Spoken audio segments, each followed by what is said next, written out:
আজকে হবে ট্যাংরা মাছ পাতায়। তাই আপনারা কোনোদিন খেয়েছেন বন্ধুরা? ট্যাংরা মাছ একদম সেই এই মাগুর মাছের মতনই প্রায়, কিন্তু এটা নোনা জলের। তাই আমি রসুন থেতো করে দিয়েছি। এই যে দেখুন ট্যাংরা মাছ আপনাদের দাদাভাই কেটে কুটে সুন্দর করে পরিষ্কার করে দিল। একটু না লোদা লোদা মাছটাকে ভালো করে ধুতে হবে। তাই আজকে সেই একটু ঝাল ঝাল করে ট্যাংরা মাছটা আমি পাতায় দেব, কলা পাতায়। কেমন হবে জানি না। আগে প্রথম একদিন আমি খেয়েছিলাম, আর আজকে এক করবো। তা দেখি হলুদ গুঁড়োটা আমি দিয়ে দিই, হলুদ গুঁড়োটা দিয়ে দিই। লঙ্কা গুঁড়োও দেবো, দাঁড়ান। লঙ্কা গুঁড়োও দিয়ে দিচ্ছি। একদম ঝাল ঝাল করে মাখা মাখা বেগুন দিয়েছি। হ্যাঁ, এই যে বেগুন, বেগুন দিয়ে আজকে হবে মাখা। সেই কি, এই ট্যাংরা মাছ পাতায় বেগুন দিয়ে আর সেই রসুন টসুন দিয়ে, রসুন দিয়ে করবো। পেঁয়াজ করে দেবো না, পেঁয়াজ দিলে একদম জল জল হয়ে যাবে। একটু দিয়ে দেবো নুন।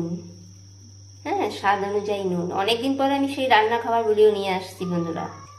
আর দিয়ে দেব একটু সর্ষের তেল। হ্যাঁ, এটা দিয়েই কিন্তু হবে রান্না। সুন্দর করে মেখে নেব বন্ধুরা।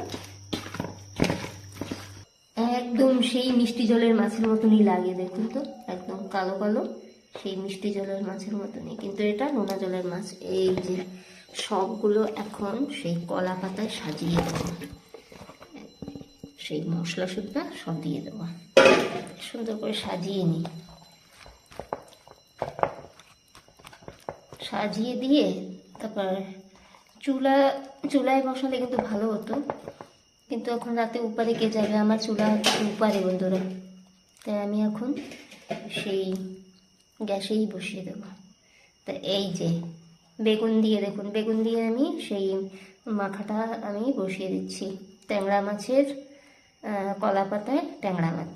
ঠিক আছে, তাই সবাই ভালো থাকবেন, সুস্থ থাকবেন। ট্যাংরা মাছ নিশ্চয়ই ভালো হবে, টেস্টি হবে। তাই এরকমই রান্না খাওয়ার ভিডিওতে আবার দেখা হচ্ছে আপনাদের সাথে। তাই সবাই ভালো থাকবেন, সুস্থ থাকবেন বন্ধুরা। টাটা।